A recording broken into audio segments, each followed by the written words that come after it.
back to the Seeking Proof Finding Grace podcast. I'm your host, Ron Campbell, and this week, as with every week, I want to remind you of the most important truth in the entire universe. God loves you. I hope you're starting to grasp that and wrap your arms around it as we go forward. It is the most important thing you can possibly understand. Now, last week, we really took a deep dive on looking at this question of the atonement. And as we get closer to starting off looking at this question of were we created or did we evolve, the next topic I'd really like to address is the resurrection. Now, you may think that's an odd choice, and I understand why, but go with me for just a little bit on this and let me explain to you what we're looking at. As we start dealing with some of these bigger picture questions of were we created or did we evolve, I tend to find that there is a habit of some people to draw back and not be willing to draw a conclusion. I was watching a debate the other day between two philosophers on this topic of God, does God exist? And the atheist philosopher in this question kept drawing back and saying, someday science will find the answer. Okay. It was interesting to watch because he kept putting forward how important science was, and science could do all of these things, and we just needed to give science time.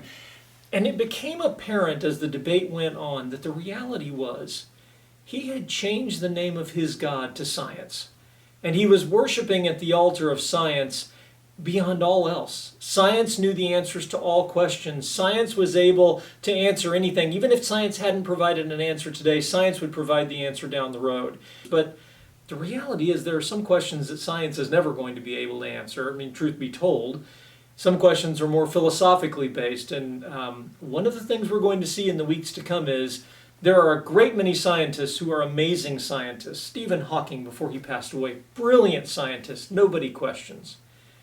His philosophy, however, has created a lot of controversies that we're going to have to wade through. He was a brilliant scientist, maybe not the best philosopher in the world. And we're going to look at some of his philosophical statements that have generated a lot of confusion and problems for people who think, well, Stephen Hawking has disproved God's existence.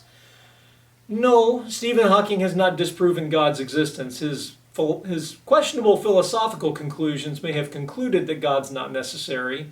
But I think what we'll see in the weeks to come is that was not necessarily good philosophy and not really true. What we want to do in the weeks to come is look at the evidence that we're facing and actually draw a conclusion based on the evidence that we're seeing and what the likely conclusion or the likely outcome of that evidence is. One of the things we want to address this week as we look at the question of the resurrection is a religious philosophy, and that's probably going to make some people mad when I explain what it is. But I believe the religion of David Hume. And David Hume, for those of you who don't know the name, was an 18th century skeptic and philosopher. And Hume's idea was that miracles basically could not exist. And for that, he listed two specific reasons. Number one, miracles were the least likely explanation of anything possible. Basically, anything else was preferable as an explanation for an event other than a miracle. And number two, no amount of evidence could possibly overcome that hurdle that a miracle could not be proven. So it didn't matter what you put on the table, it would never be enough to prove that a miracle had actually occurred. Now, lest anyone be tempted to agree with that, most philosophers have moved on from Hume's ideas because they're fundamentally flawed at the core. It really is more of a blind faith-based statement against miracles than it is anything else. It's ridiculous to say that all that exists is only what we can see around us. If we were to take Hume's ideas at face value, what he's ultimately suggesting is anything that we don't understand that someone might be tempted to say falls into the realm of the miraculous. Like, 100 years ago, the idea that the universe leapt into existence in the Big Bang, then we would call that miraculous and we would simply have to say that it's impossible. Now, most scientists would be willing to go, okay, that's a very scientific, real possibility, but we're only willing to do so if it's in fact a scientific possibility and not a supernatural one. When it comes to a supernatural possibility, we rule that out immediately. Why? If we allow for the possibility that we were in fact created, and again, until you rule it out, you have to allow for the possibility. If we allow for the possibility that we were created, then we have to ask two questions. Is that creator, the person who created the universe, was powerful enough, wise enough, and knowledgeable enough to create the universe? Is it possible that they could actually perform a miracle? In the case of the resurrection, let's say breathing life back into the body of someone who had passed away and healing them. Sure, that's within the realm of possibility. If someone created us, then obviously they have the wisdom, knowledge, and power to heal us and breathe life back into us again. And the second question would be, is it within their character to do so? And certainly there are questions that we will answer down the road that would say, yes, it's well within their character to do so. So there's no way that we can simply exclude the miraculous or things that we don't necessarily understand. It simply is not logical to do so. In the case of the resurrection, we're really only looking at 3 points. The last point is going to be the controversial one. But as we look at these 3 points, the question becomes, what is the cause of the event that we're looking at? There's 3 events. Number 1, Jesus was a real person. We're going to talk about later. That's absolutely true. Jesus was a real person who existed 2,000 years ago. Number 2, he was crucified by the Roman governor Pontius Pilate and died. Again, without question, historical event. Most historians will absolutely agree that that is the case. Number 3 is where the rubber really hits the road. Jesus' disciples believed that they saw him physically healed and physically resurrected 3 days later after he had died and been buried. How is that possible?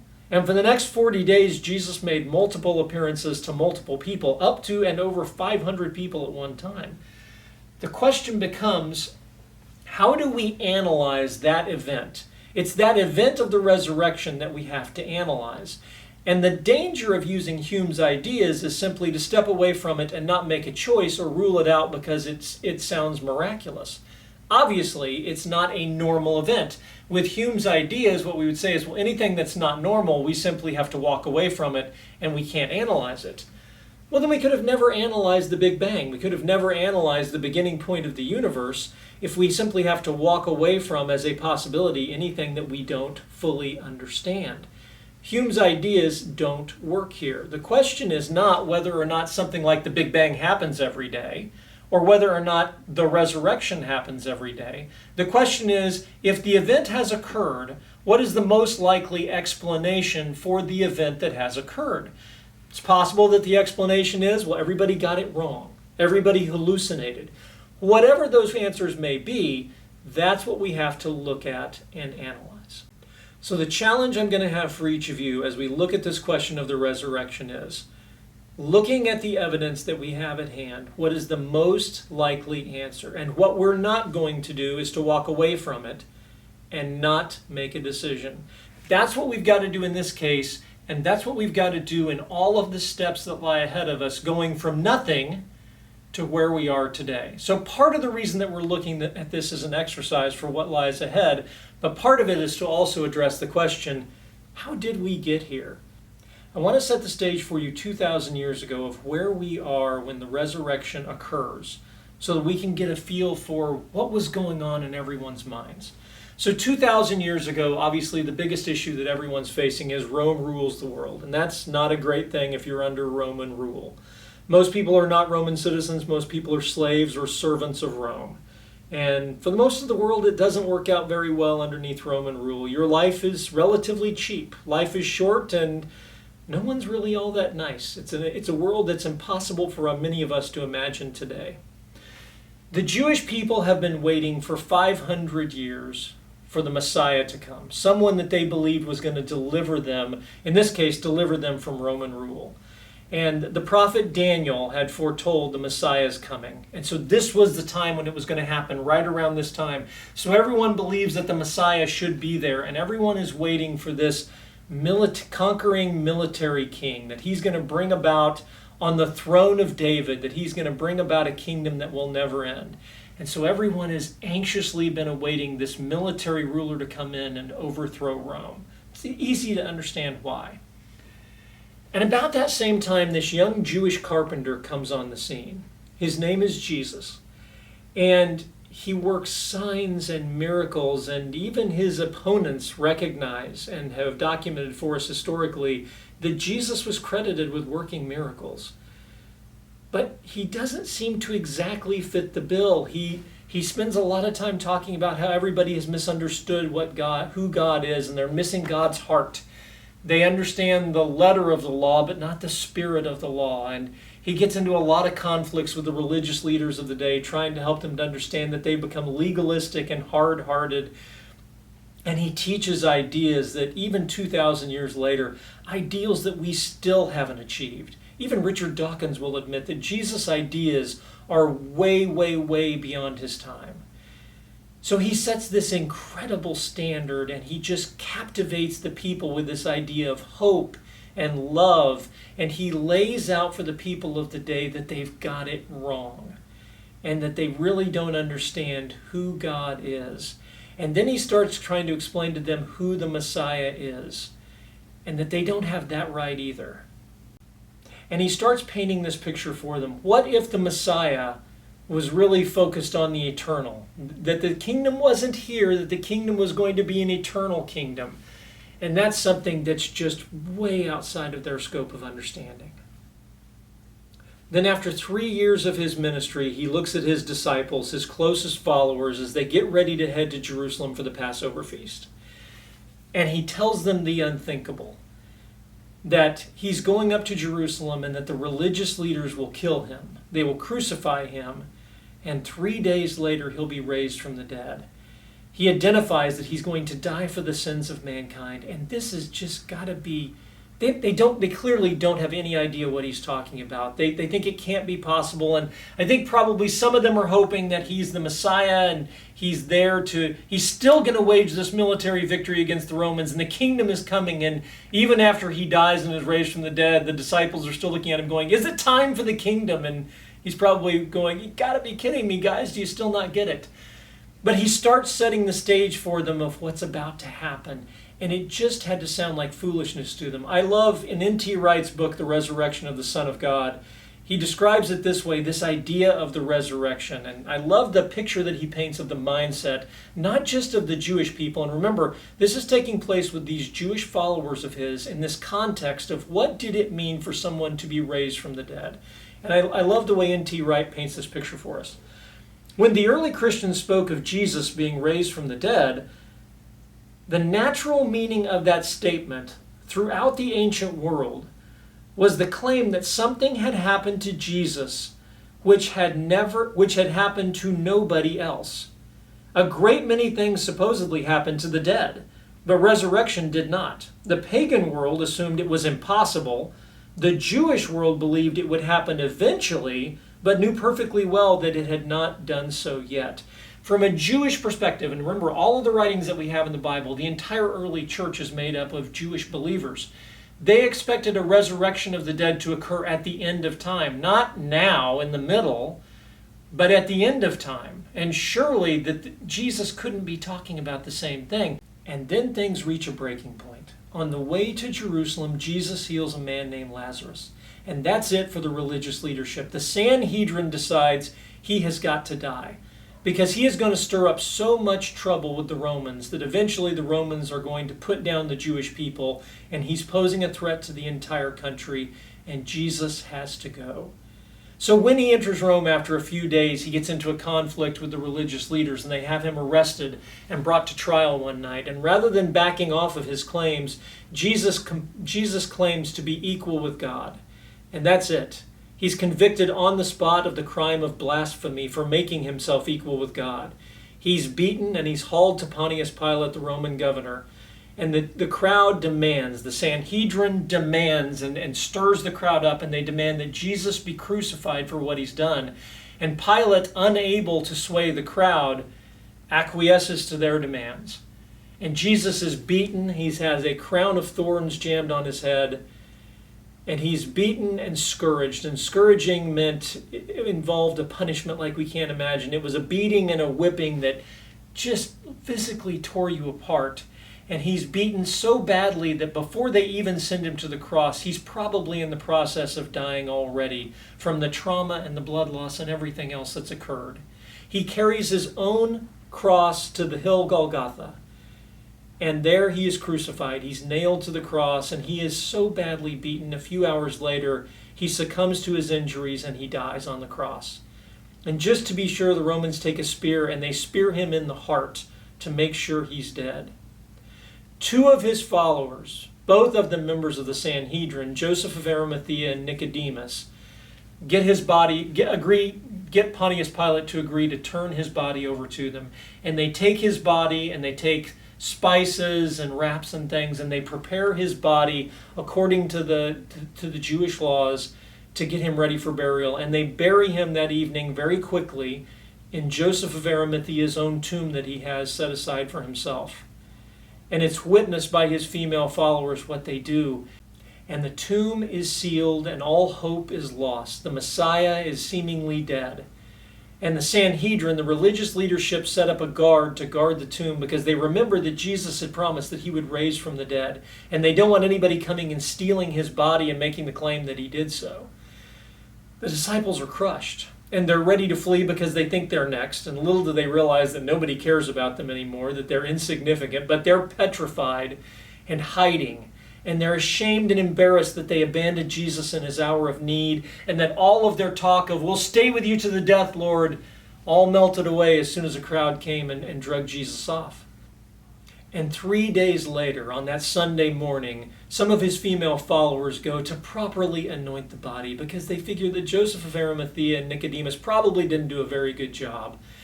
And they go back to make sure that he has a proper burial and that he's taken care of. And the impossible happens. When they get to the tomb, despite the fact that a guard had been posted there, the tomb is open and empty. And they don't possibly know what to think. And then suddenly Jesus appears to multiple of his followers on multiple times. I love the way Paul describes it in 1 Corinthians chapter 15. Paul walks through it this way, and I love this early creed. Paul would have gotten this, well, Paul first got this directly from Jesus. Very soon after the resurrection, within a year or two after the resurrection, Paul goes from persecuting the church to being the greatest missionary the church has ever seen. Paul goes from not believing to believing, and he recounts that story for us in a letter to the Corinthians, 1 Corinthians chapter 15. Paul says, "Moreover, brethren, I declare to you the gospel which I preached to you, which also you received, and in which you stand, by which also you are saved, if you hold fast that word which I preached to you, unless you believed in vain. For I delivered to you first of all that which I also received." He got it directly from Jesus, and then after he got it from Jesus, he spent time in fellowship with the Lord, and then he went back to Jerusalem, and he met with the leadership of the church, the people who had been there, and he got brought up to speed on all the things that had happened in Jesus' ministry, and he conferred and talked with them about the things that they had seen and their interactions with the risen Christ.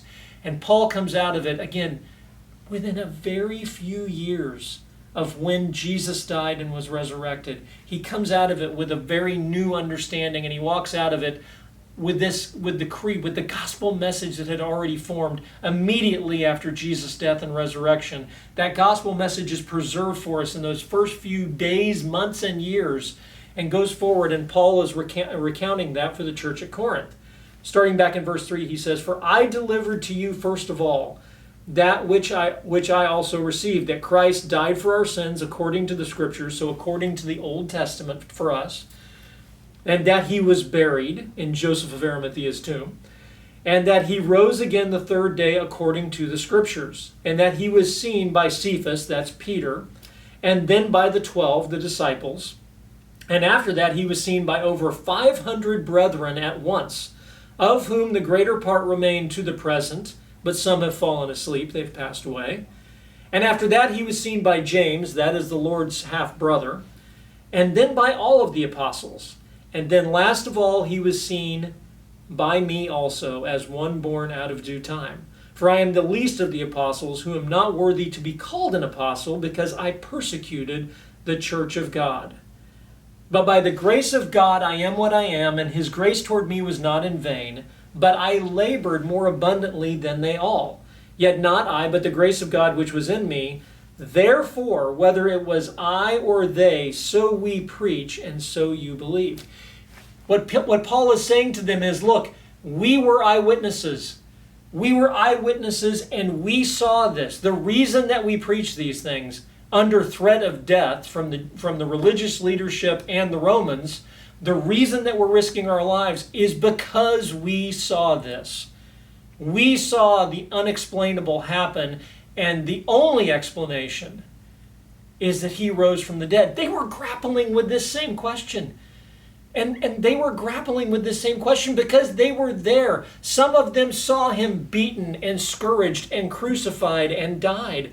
And what they knew very well was when you were crucified by the Romans, you didn't survive it. And you most certainly were not healed from it 3 days later.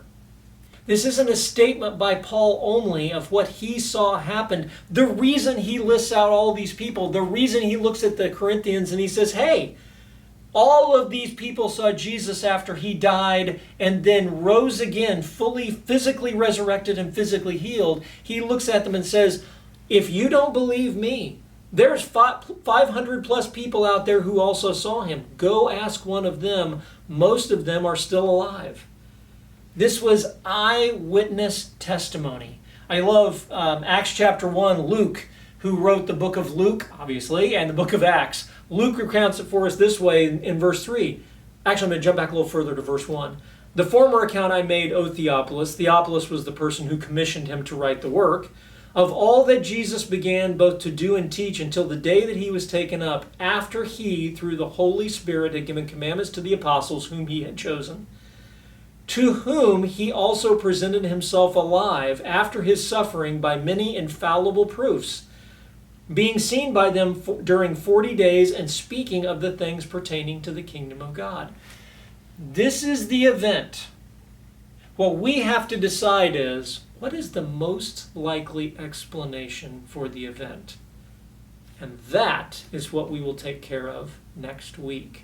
So, hang on, and next week we're going to jump to this question of what actually did occur. Based on the claims that the disciples are making, based on what they say occurred, what is the most likely explanation? We have 3 events in question. Jesus is a real person. We'll talk about that.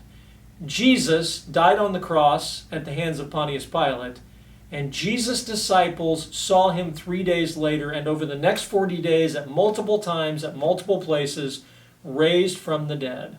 What is the most likely explanation for that? And that we will answer next week. Like I said, this is our jumping off point. We have been faced with a set of circumstances. We have been faced with an event. Now we have to draw a conclusion. No matter where that conclusion takes us, we have to draw a conclusion. And what we may find at the end of it is something far greater than we ever could have imagined. We'll see you next week on the Seeking Proof, Finding Grace podcast. I'm your host, Ron Campbell. If you have questions, once again, please reach out to us at our email address of prooftograce@yahoo.com, or you can find us at our website of prooftograce.com. You can also find our podcasts on Apple and Spotify. Look forward to seeing you next week. Thank you so much for joining us. Bye-bye.